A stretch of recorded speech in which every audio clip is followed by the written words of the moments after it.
Welcome if you're joining us online. And so come on in.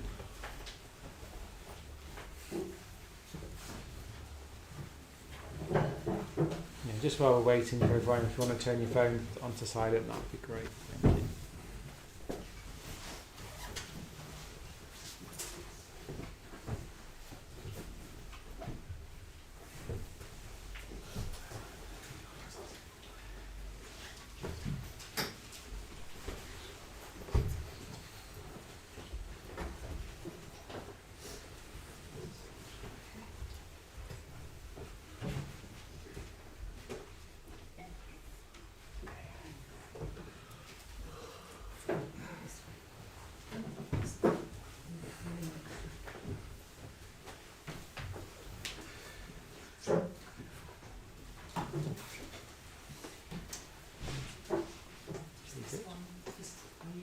Yeah, do you want to sit there? Okay. Okay.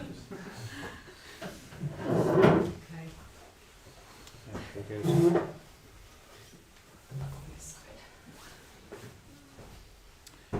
Yeah, okay, good. So, has everyone got what they need?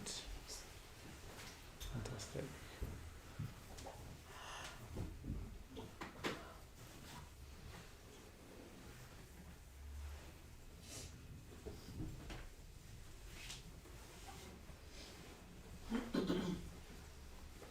So very warm welcome to the Wednesday meditation class. My name's Dianata.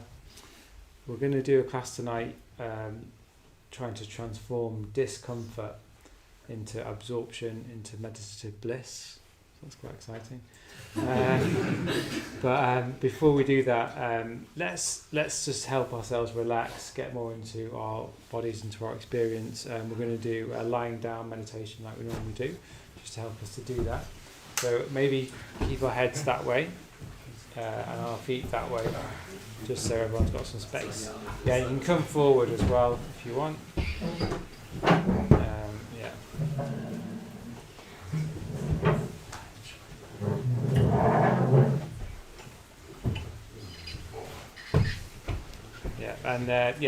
Just remember we're going to be lying in the semi-supine position with our feet on the floor, our knees bent, on our head on a cushion. And this position just really helps us get that balance of deep relaxation and awareness, and allows any energy in the body to flow down into the ground. The sort of busy, fuzzy, fizzy maybe energy that we've got after a day in London, well, I certainly have got anyway, is starting to fade away, melt away as we breathe. With each breath, just allowing a sense of release.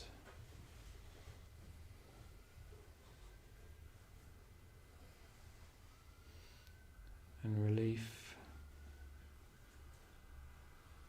just allowing the ground to take our weight.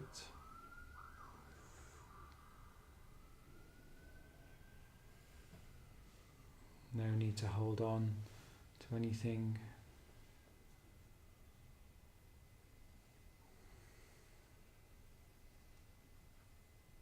Having a sense of letting go.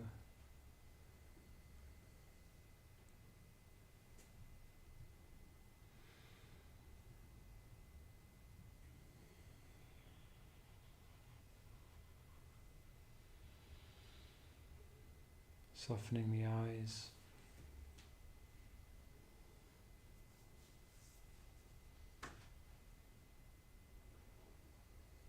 Relaxing around the jaw.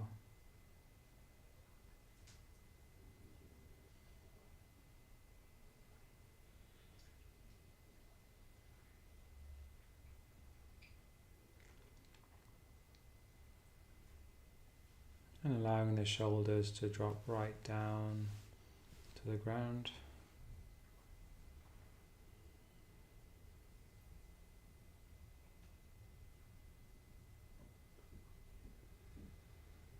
and letting go of any gripping in the hands.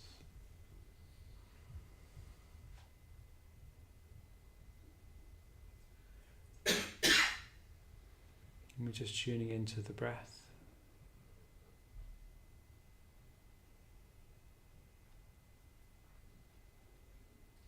And with each out breath, sinking deeper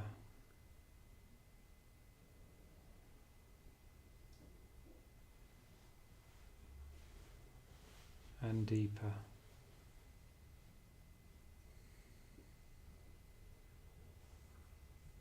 into the ground.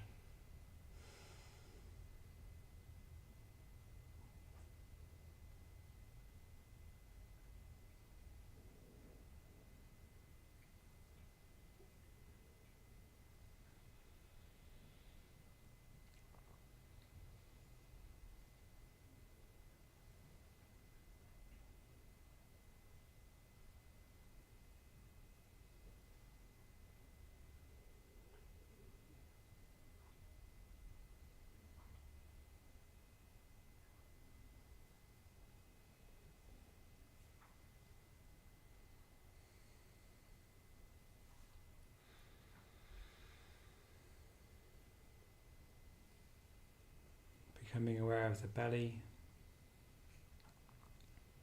Often we hold tension in the belly. Just imagining any tension releasing and looking for any effect.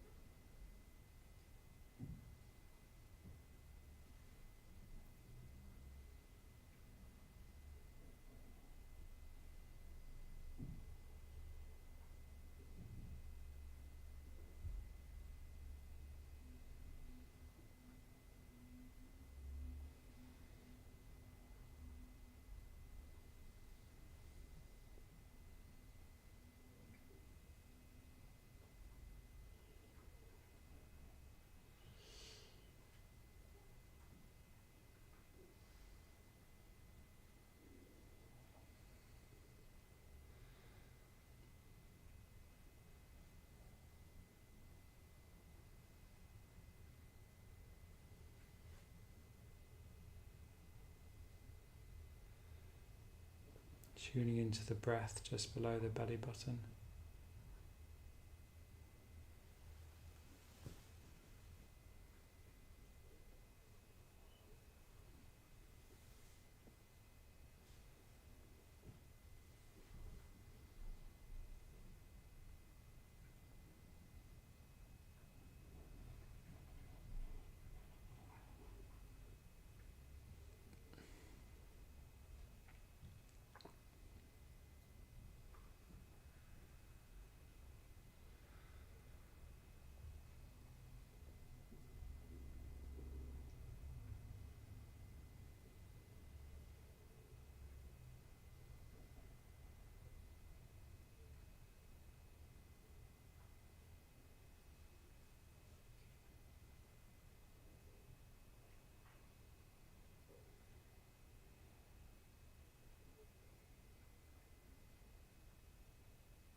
Aware of the spine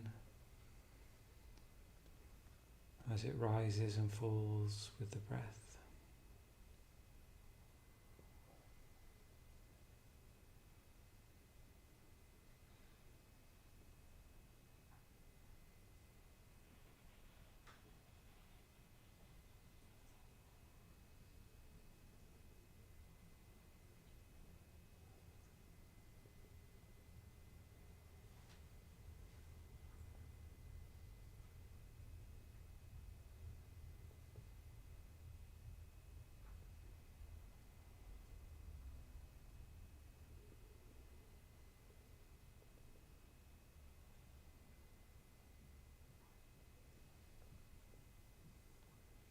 And the shoulder blades widening and contracting.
Coming up close to the chest area, tuning into the heart center,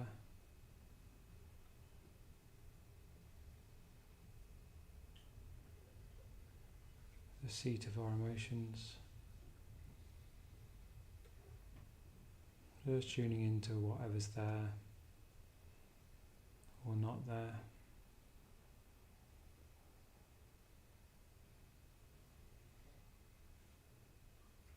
Allowing the breath to massage the area around the heart center.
We're starting now to broaden out our experience of the whole body.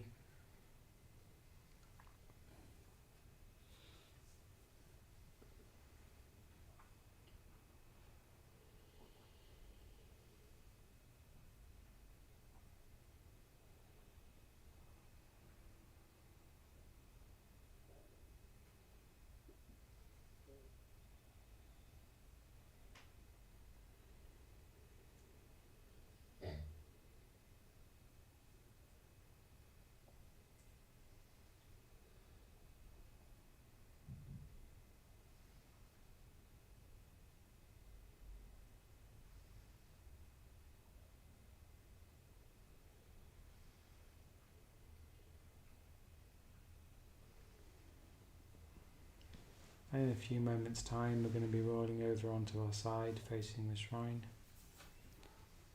Just notice if that's added any tension to experience.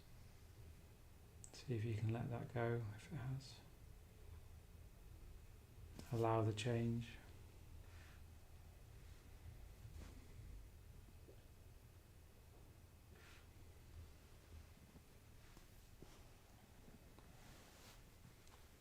And when you're ready, rolling over onto your side facing the shrine.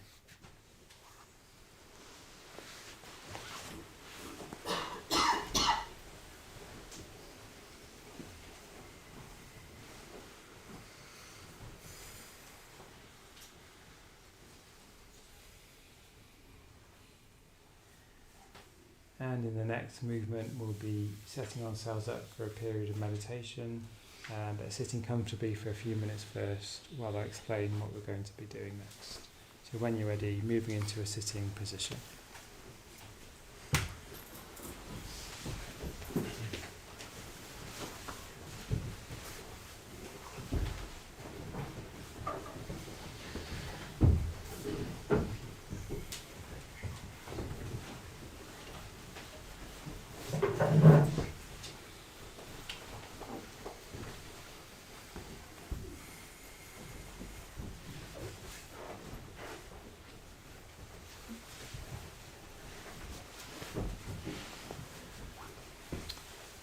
Okay, good. So yes.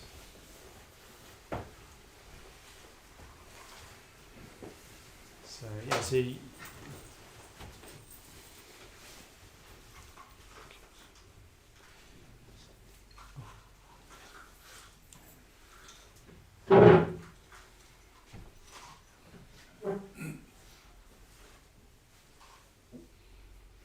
okay, good. So I guess you've got to be careful what you promise, but I am promising. I'm not promising bliss, but I'm suggesting that bliss in meditation is a lot more easy to access than we think it is, and even though it's not guaranteed, just by doing a few things, you can help yourself move into more of a pleasurable meditation. And the thing about pleasure in meditation is it will instantly help you become absorbed in your experience, because naturally we like pleasure and we can just get absorbed if there's some pleasure there, some bliss, and then arises from that state. And it's very, as I say, it's very absorbing and it's very nourishing. Bliss in meditation is very nourishing because it's an inner response. You've not needed anything else in your life really, apart from maybe a room in a quiet space, to be in touch with bliss and pleasure, whereas normally we go about trying to do lots of different things to get bliss and pleasure, don't we? But if we get it in meditation, it's very nourishing because it's all come from within. So and that's sort of one of the, I guess you could say, the aims of meditation is to feel like everything you need is within. And I guess that you could say that's the aim of the Buddhist path as well. It's all there for us, and we don't need to rely on everything else. I was thinking about this because I was just away camping at the weekend on the Isle of Sheppey, which is this strange little island on the top of Kent, on the Thames estuary. Most of it's sort of nature reserve, very, very beautiful. It's really good for bird watching if you're into birds. Saw some beautiful lapwings and different birds anyway. And but it's very, very still out there because it's just this island on the coast. And I was really looking forward to camping and being in nature. Nature's really good for you, isn't it? And lovely. And but when we looked at the weather forecast, it was really cold, like 5 degrees at night, and raining, and really windy. And I was like, oh no, it's going to freeze in camping. Why has this happened to us, sort of thing. And the first night it was like pouring down with rain in the van. We were in a camper van actually, it was pouring down with rain.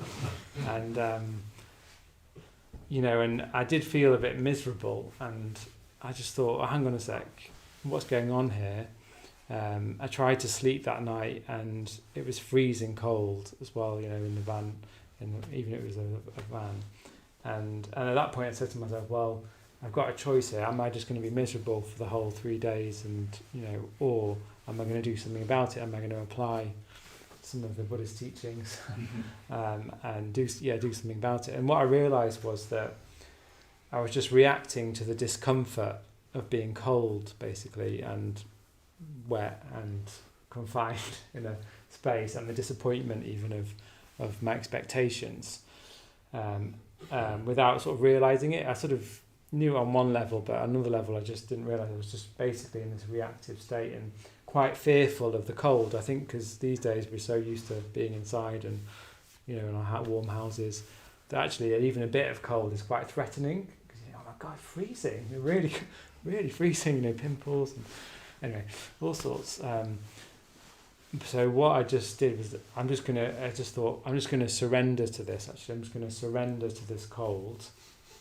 And actually, just use some imagination as well. It's like I'm just going to imagine that everything's fine, and it's just actually what even is cold. It's just an experience. It's not going to harm me, not on that level anyway. And over like a couple of hours of doing this, what happened was amazing. It was like everything started to relax in my body, and I felt very embodied, and in that space, because I had no other options basically, because we couldn't go outside.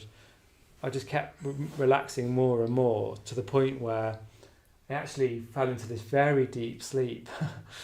And the next morning I felt great.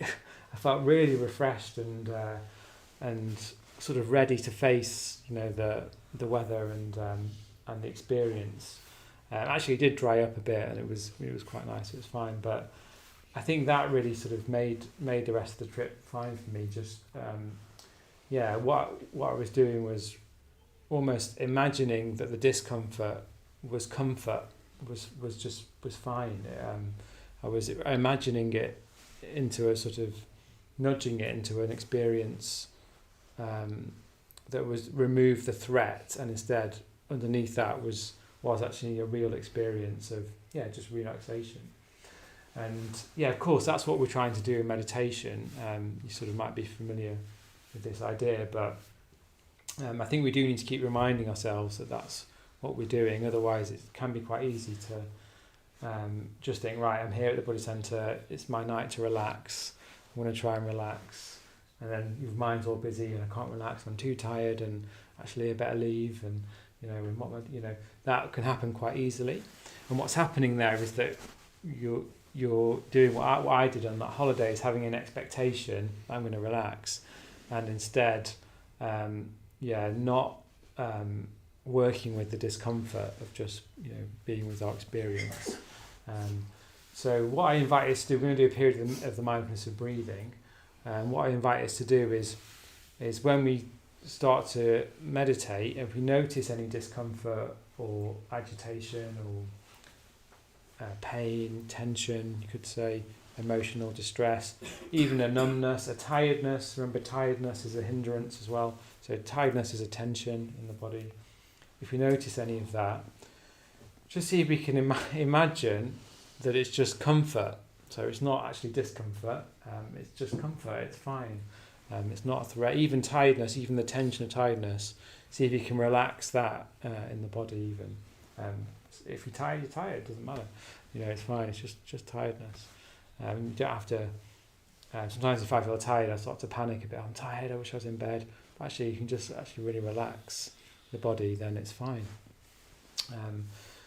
And one way to do that as well is just bringing an image of the feeling. So, for example, if you say you've got tension in your chest, like a bit of anxiety or pain in the knee, I imagine that's an energy, like an energy field, an energy force, or some sort of light, and I just breathe with that energy field. So what I'm saying to myself there, it's not a threat, it's just something to explore, and it's got an edge to it, it's interesting, it moves, it changes, it's nothing to worry about, I don't need to think about something else.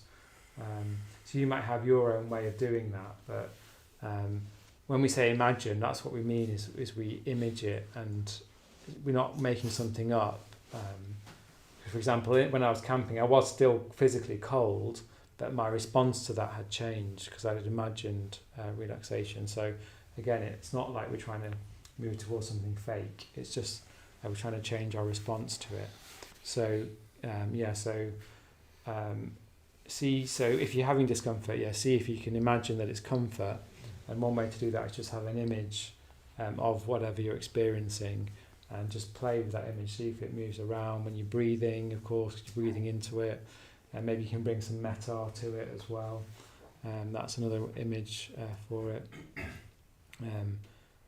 Is it what happens if you just really feel into it?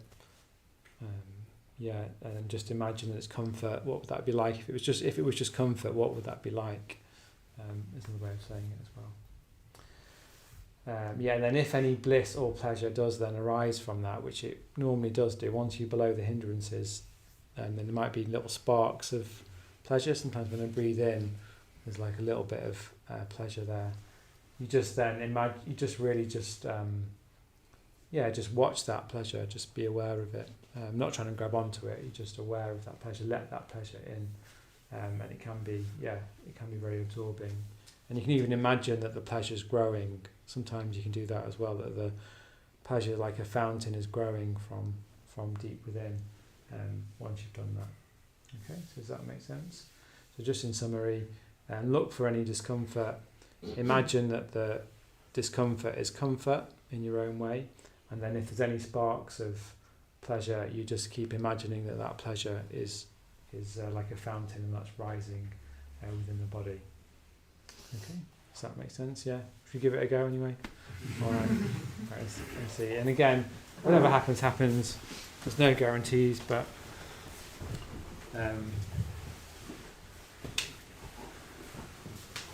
it is good to do it.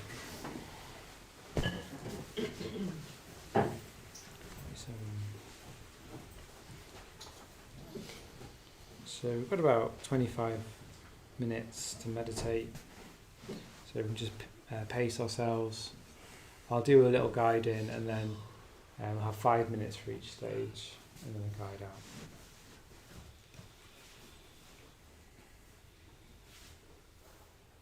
So yeah, just closing our eyes. And as soon as we close our eyes, we're just in tune with our direct experience.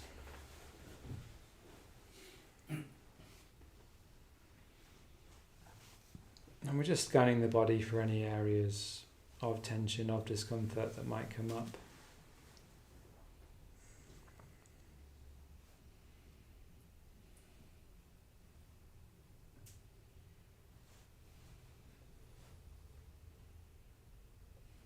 Particularly around the knees or the ankles, the belly, chest area, the eyes. Maybe there's some tiredness around the eyes. Just see if you can soften that. If you're tired, just relax a bit more. Drop the shoulders.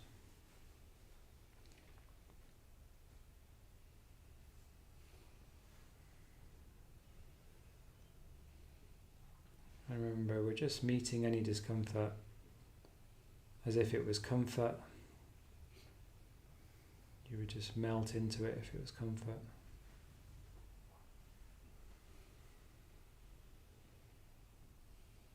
You wouldn't resist it.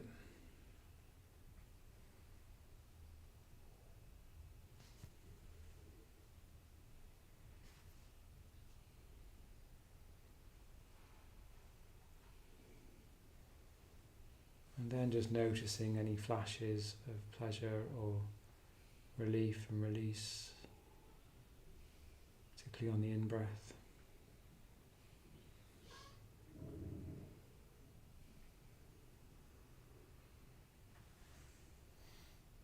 And allowing that to grow.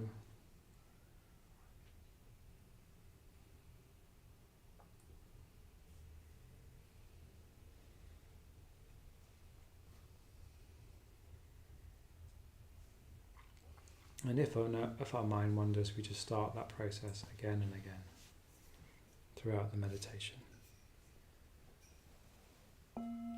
Mindfulness of breathing.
you've noticed any discomfort, see if you can imagine it as comfort.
So now starting to relax any effort that you're making, but continuing to sit still.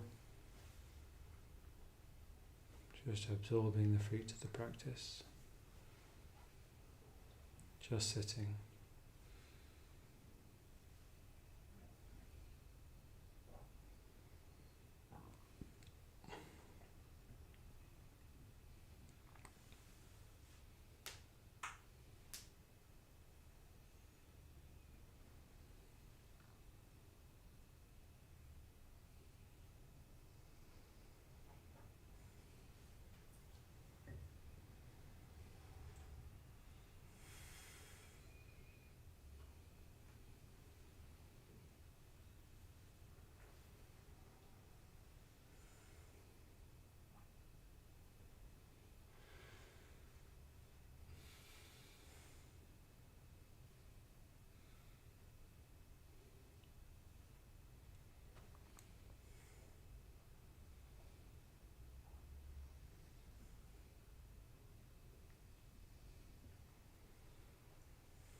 Good. So yeah, in the second half we'll find out how that was for you, what happened when you tried to do those techniques. Yeah, in the second half we'll also see if we can use a bit of mantra as well, to see if we can be creative with our practice and see if that helps to get us to that place of bliss and absorption as well. So that's all to come in the second half. But before that, let's have a cup of tea. Thank you.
Okay, welcome back everyone. We'll just wait for others to come as well.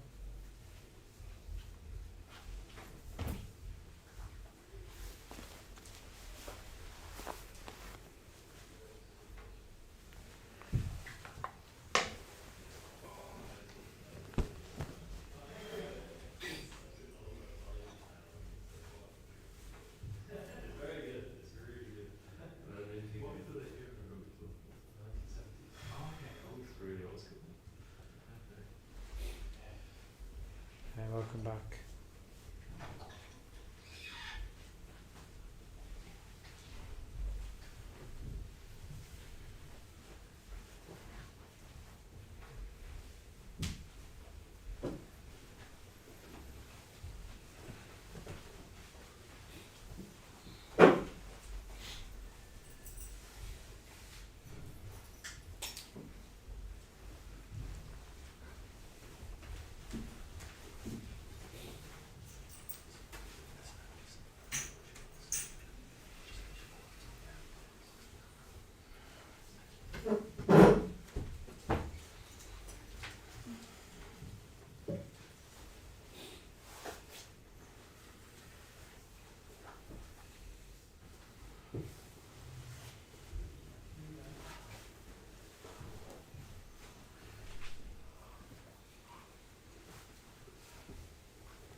Okay, very good. So let's start with a breathing space meditation just to help us settle back.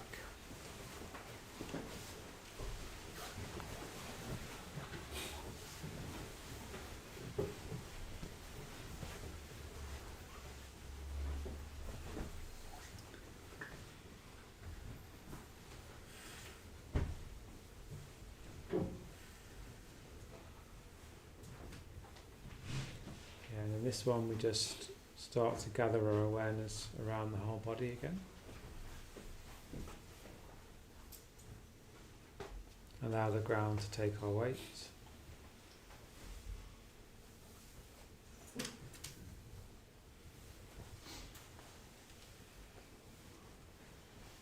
And then we just tune into our breath. We can do this for about 3 or 4 minutes. So we're just doing what we need to do to tune into the breath.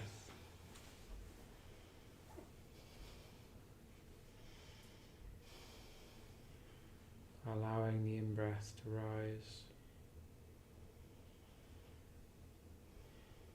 and letting go on the out-breath.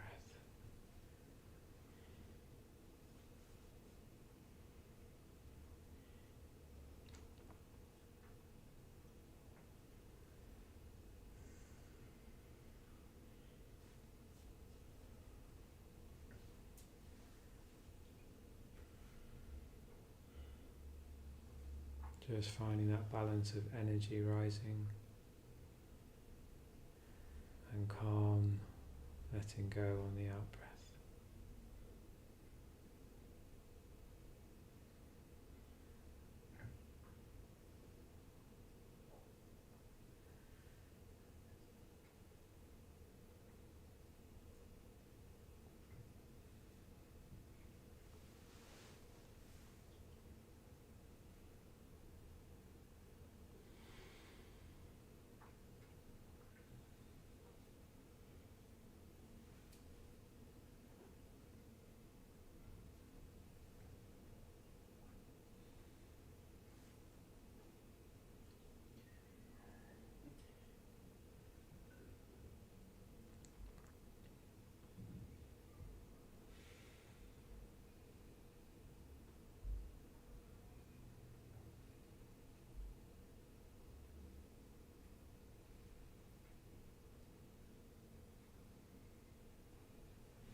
And now starting to broaden out our awareness to include the whole body again.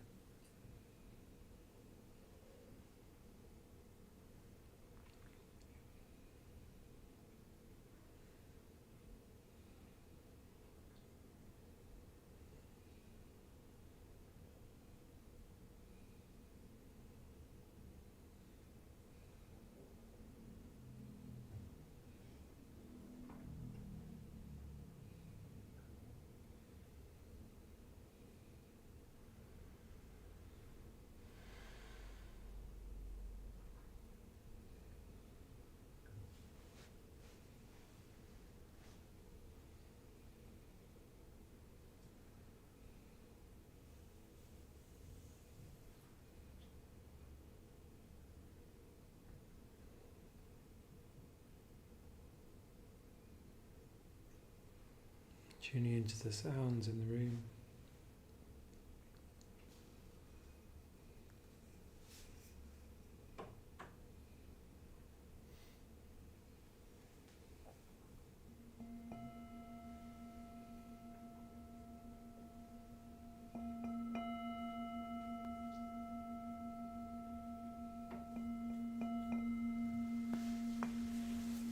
Okay. Very good.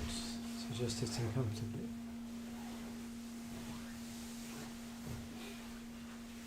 We'll just have the light on, please. Great.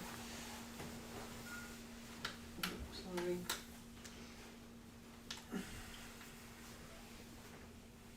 Just flick that switch You for want me. this one as Yes, well? please. Yeah. Great. So we've got time now. Just before we're going to finish the evening with a mantra and meditation, a longer meditation. But just before we do that, we've just got time for 2 or 3 questions from people about that topic, or even just reflections on it, because I think it's quite interesting. And this notion of finding comfort in discomfort. You could say it's counterintuitive, isn't it? Because we spend most of our life trying to fix discomfort in all various ways, and like a lot of Buddhism, it's counterintuitive. It's counterintuitive, isn't it? Even just to come here, just sit still for the night, rather than, I don't know, go to a club or something, or I don't know, watch Netflix at least. Or it's counterintuitive to think that, as I was saying before, that everything we need is within. The refuge, the true refuge, true safety is already within us. It's not out there in a house or status, money, etc. So this is what Buddhism's like, isn't it? It's counterintuitive, and we can test that out on our own experience. Just interested to see. I just find it fascinating to see these things, whether they work or they don't work for people. So does anybody want to bravely volunteer their experience? Yeah. Yeah, Louise? I found I had this pain in my back, which is like a hot sort of tight pain. And when the thing was when you said you saying about imagination, and I was just and it sort of changed it, and it was almost, and when I had to think how has it changed, it was almost like when you have a massage, and it goes really deep and it's hot and it's tight, so it was really, and that's really a good feeling. Fantastic. Yeah. So it felt like that. Really. Great.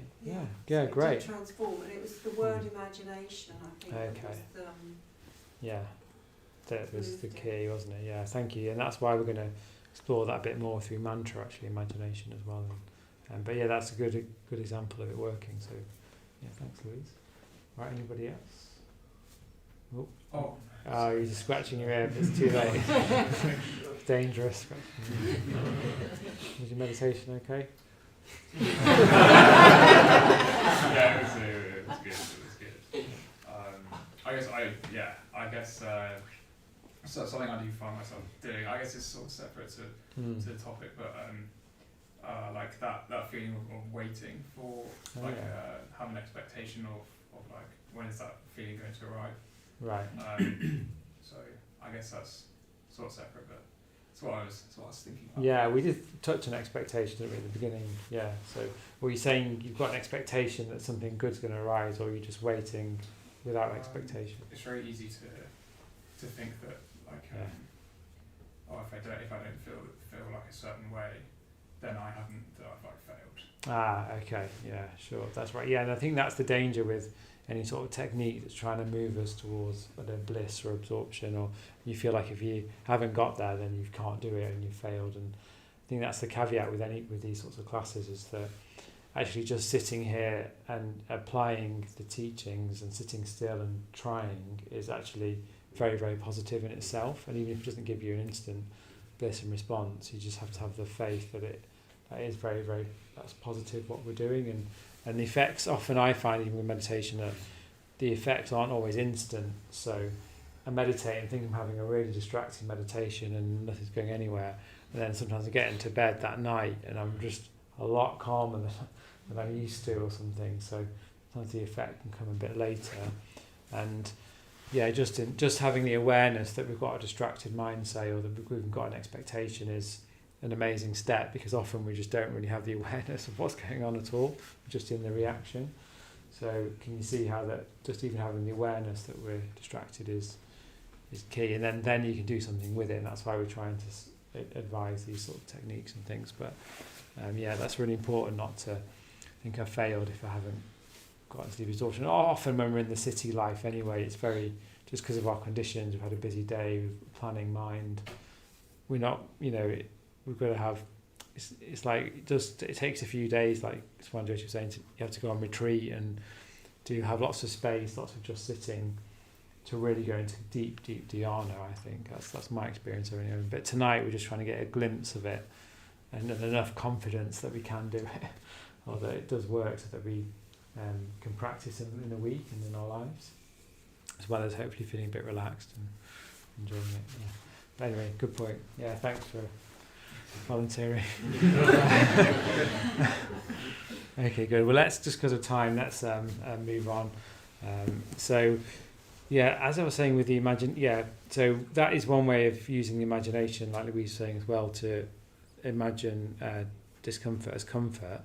And we can do that ourselves, but also in the Buddhist tradition, we've got these figures here, which are also to do with the using our imagination. And it doesn't, and again, imagination doesn't mean it's not real either. It just means we're applying images and that faculty of creativity to our practice. And so these images here, we're trying to sort of stimulate that faculty.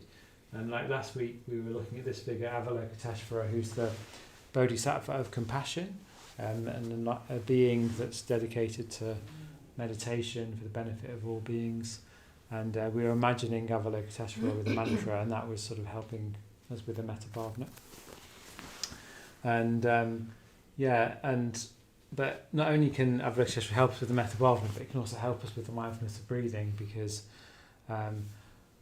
what we can do with these figures is we can chant their mantra and imagine that they're present with us, and that in a sense they represent ultimate comfort, or you could say enlightenment, which goes beyond all suffering, all ego clinging, all delusion. And these figures just represent what reality is really like who we really are, you could say, underneath our distractions.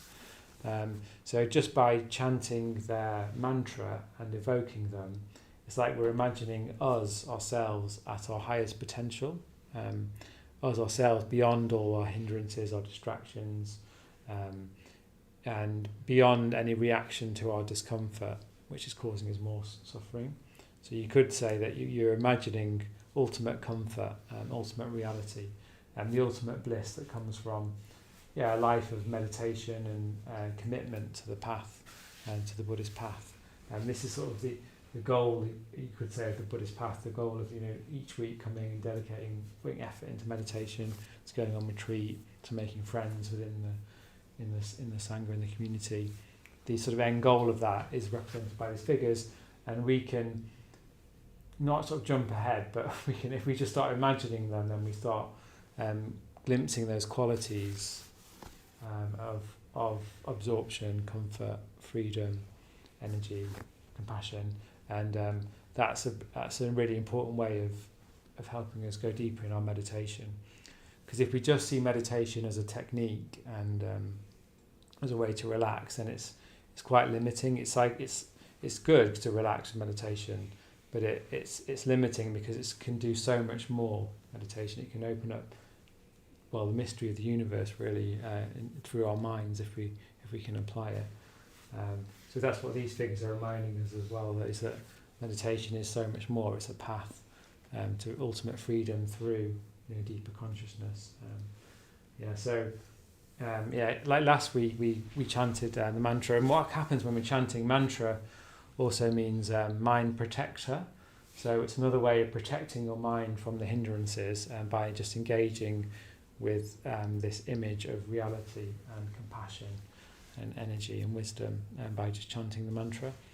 Another way of saying that is that when we're chanting it, we're not thinking about anything else, even on that level. So we're just really, and it was quite, last week, for example, it was quite absorbing. We were getting into it, and then what happens at the end of the mantra is that we just go into this space where we just sit like at the end of the meditation, and that can be quite absorbing as well, because it's a silence, but it's like an energized silence from the mantra, and we're in this space where we've been evoking these qualities of enlightenment and the goal. So we just sort of, in a sense, there's nothing else we need to do.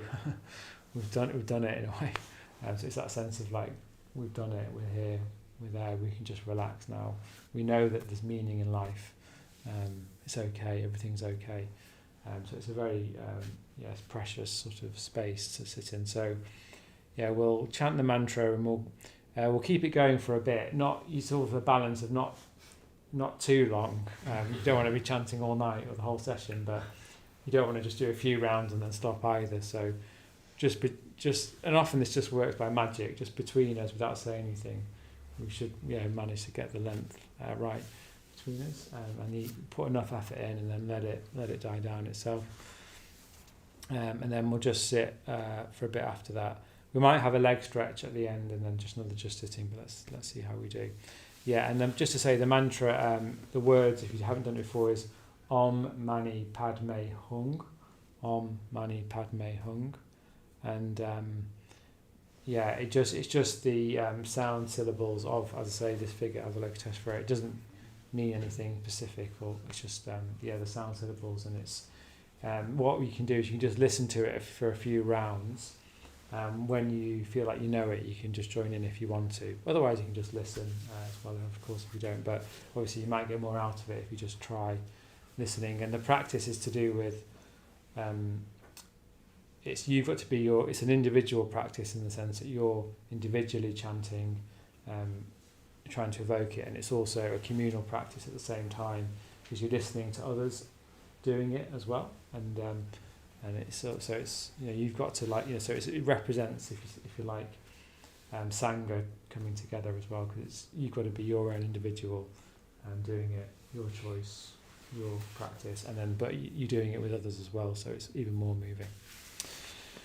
Okay, good. So is that clear? Yeah, is everyone happy with that? Okay, good. So Dario, are you happy to do it? Start it again? Okay, good. So we'll just sit a bit back into meditation, and then when I ring a bell, Dario will do it a few times, and then when you're ready, you can join in, and we'll just keep it going for however long it keeps going for, and then when it dies down, we'll sit in meditation. And remember, as we're chanting the mantra, we're evoking meaning, potential, wisdom, love, and you're just seeing if that has an effect on your bodily experience, like any sort of meditation that you would do normally.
Om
For those that want a 2-minute period of just standing.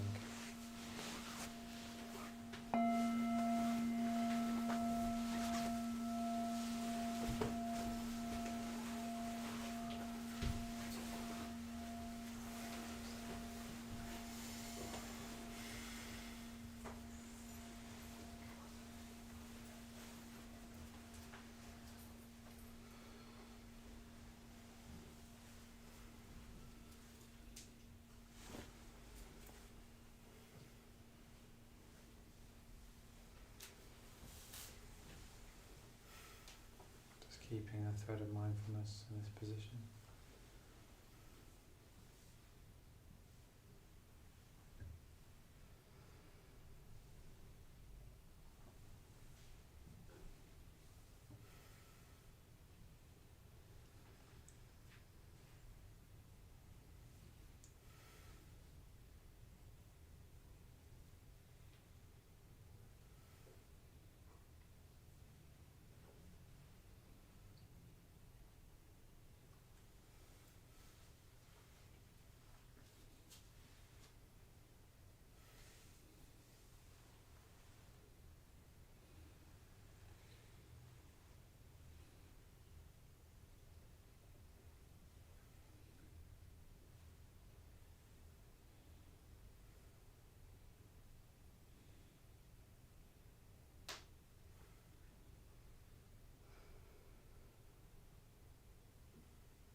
Okay, just sitting like that.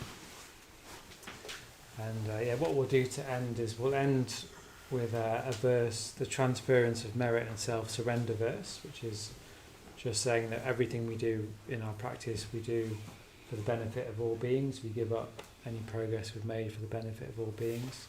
So we'll do the verse in call and response, and then we'll just do just sitting for 5 minutes just at the end, just using this space, this very rare opportunity to do nothing without any other demands on us, in the relative silence of the Buddha Center.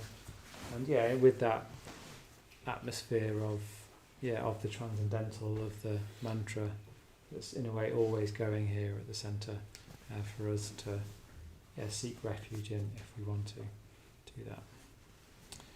So we'll do it in call and response. May the merit gained in my acting thus go to the alleviation of the suffering of all beings. My personality and my possessions. I give up without regard to myself. For the benefit of all beings. Just as the earth and other elements.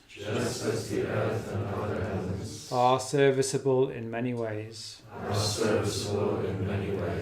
To the infinite number of beings. Inhabiting limitless space. So may I become. That which maintains all beings. Situated throughout space. So long as all have not attained. To peace.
So when you're ready, coming out of your meditations and sitting comfortably.